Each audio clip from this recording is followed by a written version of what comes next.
Chapter 2, Organizing and Graphing Data.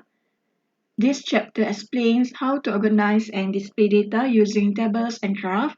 We will learn how to prepare frequency distribution tables for qualitative and quantitative data, how to construct bar graph, pie chart, and histogram. When the data are collected, the information obtained from each member of a population or sample is recorded in the sequence in which it becomes available.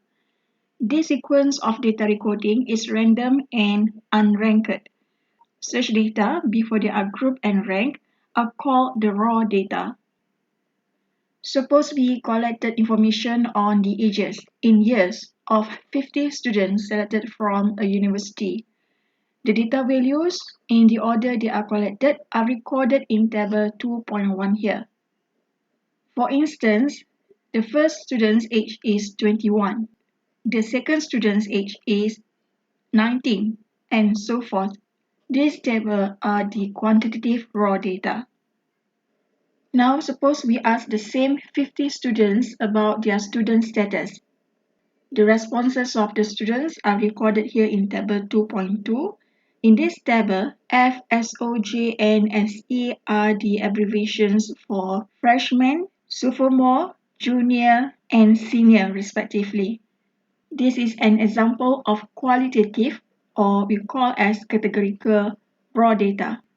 Now, how to organize and display qualitative or those categorical data? We can present the data by using the frequency distribution, which is the tables, and also the diagram by using graphical presentation. What is frequency distribution? The definition for frequency distribution, it is a qualitative variable, lists all categories and the number of elements that belong to each of the categories. This is the example. This is the element of each category.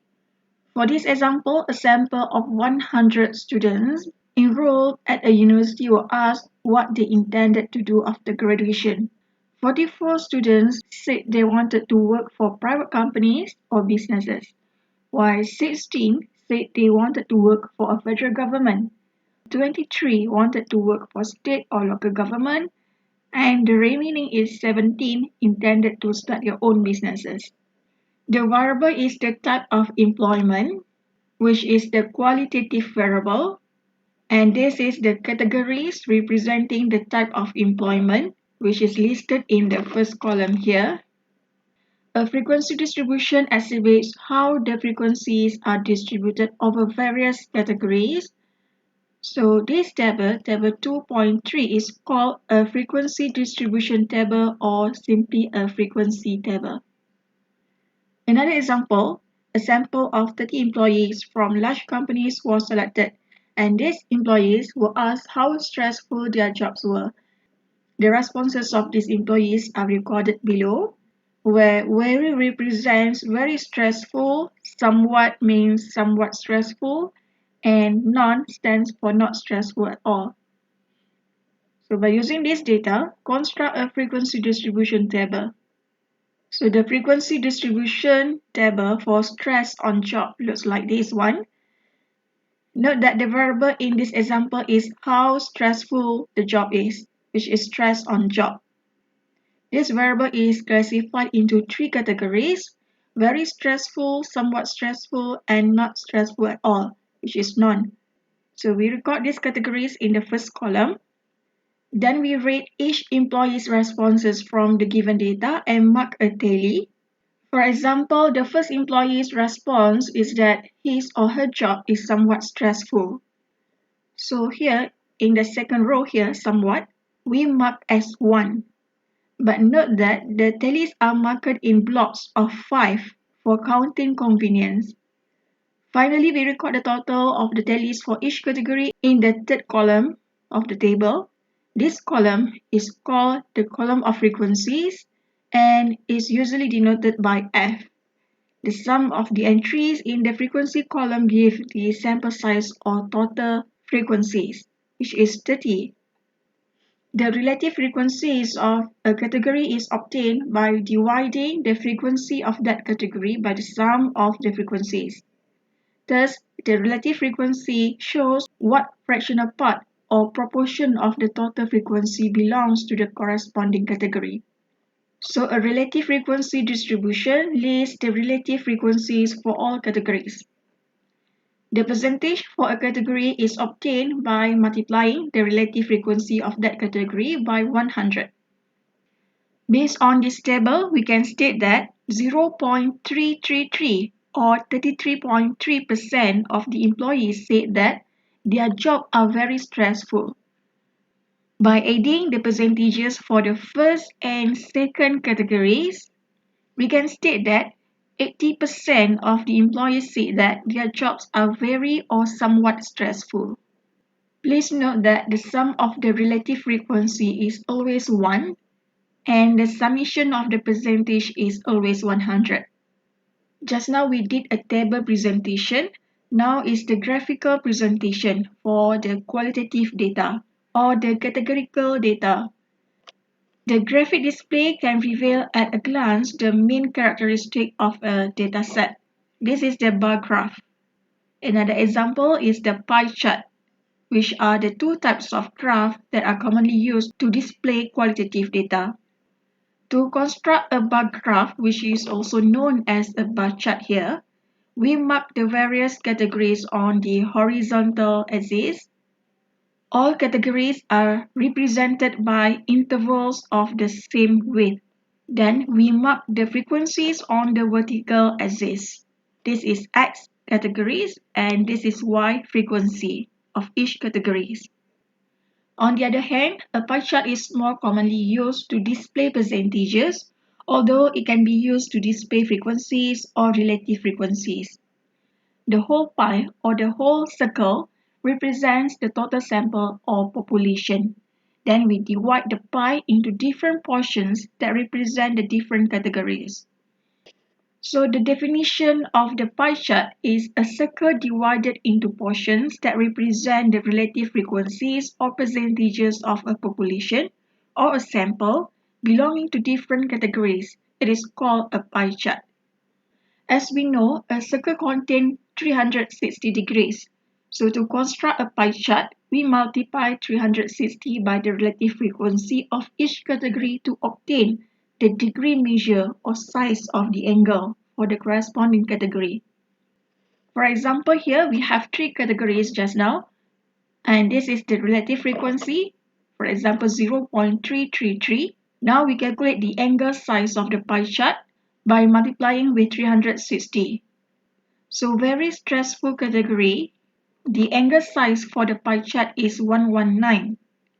Somewhat is 168 and not stressful at all is only 72 size of the angle pie chart. So the summation here is 360. This figure shows the pie chart for the percentage distribution. Once you obtain this angle size, you can draw a pie chart. However, this example using a different data set with different categories. But how to calculate the angle of each pie chart is just what we did just now. Okay, in the previous session, we learned how to group and display qualitative data. In this section, it explains how to group and display quantitative data. So the quantitative data, we can present it by using the frequency distribution, constructing frequency distribution table, relative and percentage distributions, and we also graphing the data. Let's look the example for the first type of presentation, which is the frequency distribution.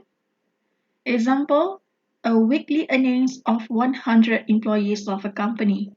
So the variable is the weekly earning and this is the frequency. For quantitative data, an interval that includes all the values that fall within two numbers, the lower and upper limits is called a class. The frequency here showing the number of employees who have earnings within each class. For example, 9 employees of this company earn 801 to 1000 per week. This table also called a group data. whereas the data that lists individual values are called ungrouped data. However, this is the example of grouped data. The frequency distribution lists all the classes and number of values that belong to each class. And remember, the data presented in the form of frequency distribution are called a group data. So this is one group, another group. And this is one class, this is another class, this is the third class. So that's why it is also known as a group data. But if the data show individual employee, then that one is ungrouped data. For the group data or the class data, to find the midpoint of the upper limit of the first class, the first row, with the lower limit of the second class, we divide the sum of these two limits by 2. For example, here the limit between 1000 plus 1000 plus.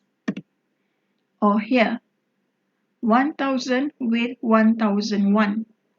We divide the sum of these two limits by 2.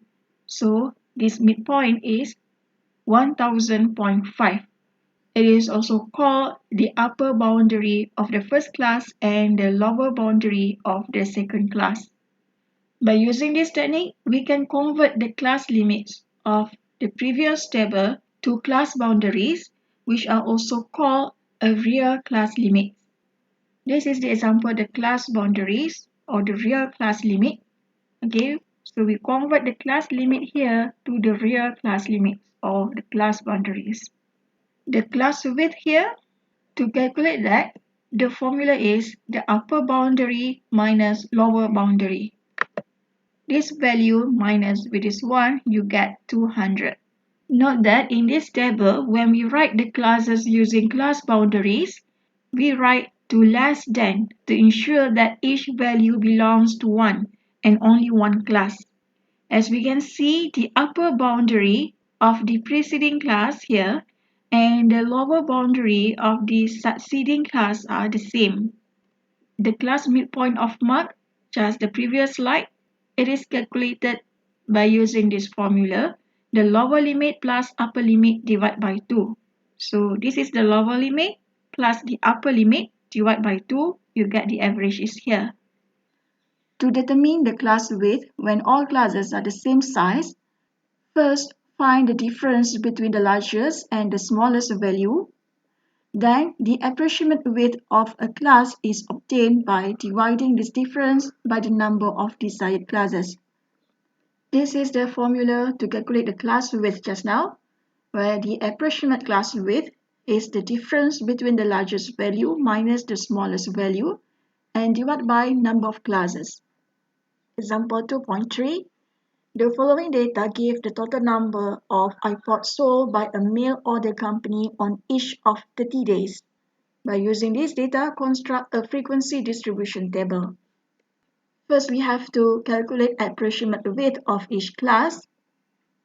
As in the formula shown here, the approximate class width is the difference between the largest value minus smallest value divided by number of classes. So this data, the smallest is 5 and the largest is 29 here. So 29 minus 5 divided by 5 is 4.8. Now we round this approximate width to a convenient number, let's say 5. So the lower limit of the first class can be taken as 5 or any number less than 5. So suppose we take 5 as the lower limit of the first class. Then our classes will be 5 to 9, 10 to 14, 15 to 19, 20 to 24, and 25 to 29. We record these 5 classes in the first column of table 2.9 here. Now we read each value from the given data and mark a tally in the second column next to the corresponding class. The first value in our original data set is 8, which belongs to the 5 to 9 class. To record it, we mark a tally in the second column next to this class. We continue this process until all the data values have been read and entered in the tally column here. Note that tallies are marked in blocks of 5 for counting convenience. After the tally column is completed, we now count the tally marks for each class and write those numbers in the third column. This gives the column of frequencies. These frequencies represent the number of days on which iPods indicated in classes are sold. For example, on 8 of 30 days, 15 to 19 iPods were sold. Note that when we present the data in the form of frequency distribution table, as in table 2.9 here, we lose the information on individual observations. We cannot know the exact numbers of iPods sold on any given day from table 2.9. All we know that for 3 days, 5 to 9 iPods were sold and so forth. In table 2.9, we can denote the frequencies of the 5 classes by F1, F2, F3, F4, and F5 respectively. Therefore, F1 is the frequency of the first class, which is 3. Similarly, F2 is 6, and the rest. So by using the summation notation, please refer to the chapter 1, we can denote the sum of frequencies of all classes by the summation of F. Hence, sigma F is equal to F1 plus F2, F3, F4, and F5. This is in a mathematical notation, which equal to 3 plus 6, 8, 8, and 5, which is 30, which is here. We can compute the relative frequency and percentage distributions in the same way as we did for qualitative data. The relative frequencies and percentages for a quantitative dataset are obtained as follows, where the relative frequency of a class is equal to frequency of that class divided by summation of all frequencies. To get a percentage value, you multiply the relative frequency just now with 100%. Calculate the relative frequencies and percentages for table 2.9, the iPods case just now. This is the relative frequency, and when you multiply with 100, you get 10%, 20%, and the rest. A group which is quantitative data can be displayed in a histogram or a polygon. This section describes how to construct such graph. We can also draw a pie chart to display the percentage distribution for a quantitative data set. A histogram here can be drawn for a frequency distribution or a percentage distribution. To draw a histogram, we first mark classes on the horizontal axis and the frequencies or relative frequency, or you can also use the percentages on the vertical axis here. Next, we draw a bar for each class so that its height represents the frequency of that class. The bar in a histogram are drawn adjacent to each other with no gap between them. A polygon is another device that can be used to present quantitative data in a graphic form. To draw a frequency polygon, we first mark a dot above the midpoint of each class at a height equal to the frequency of that class. This is the same as marking the midpoint at the top of each bar in the histogram. Next, we mark 2 more classes, one at each end, and mark their midpoints. Note that these 2 classes have 0 frequencies. In the last step, we join the adjacent dots with straight lines. The resulting line graph is called a frequency polygon or simply a polygon.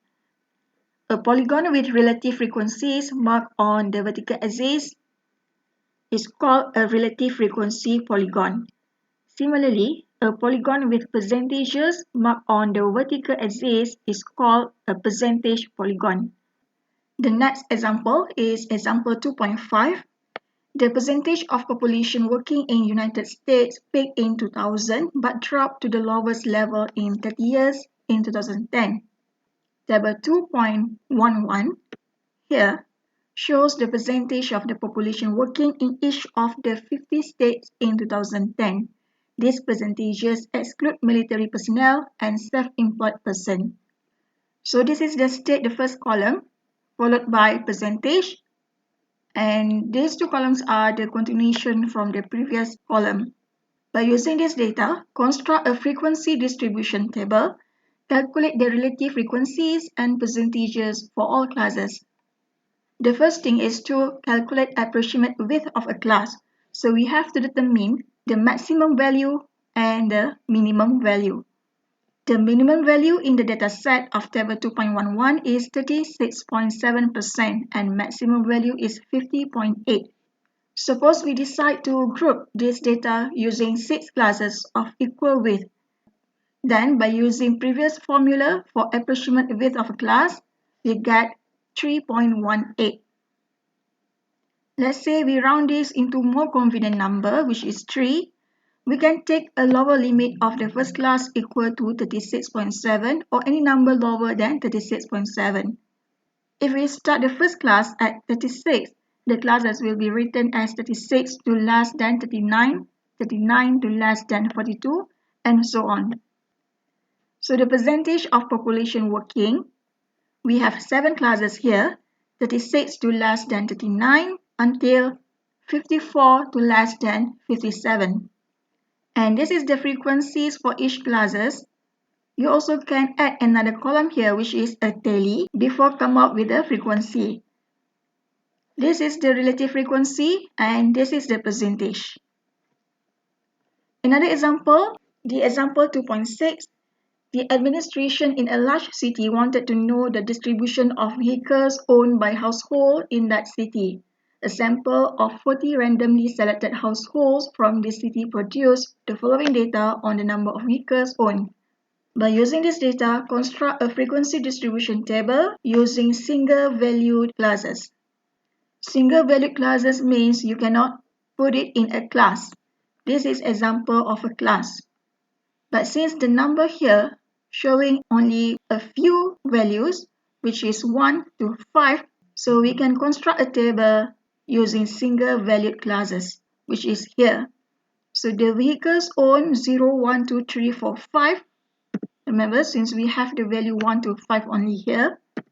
And this is the number of houses, which is the frequencies. The household who didn't own any vehicle are 2, while the household that own only one vehicle is 18. Then you can draw a bar graph or bar chart. For example, 0 vehicle, there is only 2 number of household, which is here. And the household that own one vehicle is 18 here. Now the shapes of the histograms. So the shape of histograms can be symmetric, which is equal right and left, or skewed or uniform. A symmetric histogram is identical on both sides. So if you divide by 2 at the peak here, both sides are equal. This histogram is also identical on both sides of its central point. It is symmetric around the dashed line that represent their central points. A skewed histogram is non-symmetric. For a skewed histogram, the tail on the one side is longer than the tail on the other side. A skewed to the right histogram has a longer tail on the right side. A skewed to the left histogram has a longer tail on the left side.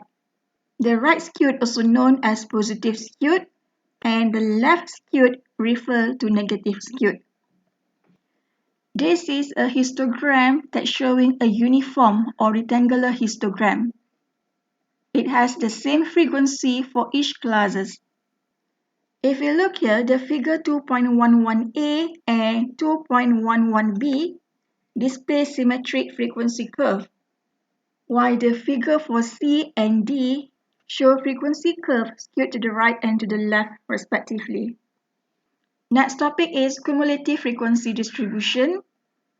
A cumulative frequency distribution gives the total number of values that fall below the upper boundary of each class. We consider again example 2.3, which is the total number of iPods sold by a company. Suppose we want to know on how many days the company sold 19 or fewer iPods. Such a question can be answered by using a cumulative frequency distribution, where each class in a cumulative frequency distribution table gives the total number of values that fall below a certain value. So a cumulative frequency distribution is constructed for quantitative data only. Using the frequency distribution for the below table, prepare a cumulative frequency distribution for the number of iPods sold by a company. This is the cumulative frequency. We add the frequency of that class to the frequencies of all preceding classes. The cumulative frequency for the first class is 3, and the cumulative frequency for the second class is the summation of the first and second class, which is 9. And here you have to add 3, 6, and 8. It is the value of the frequency for this class.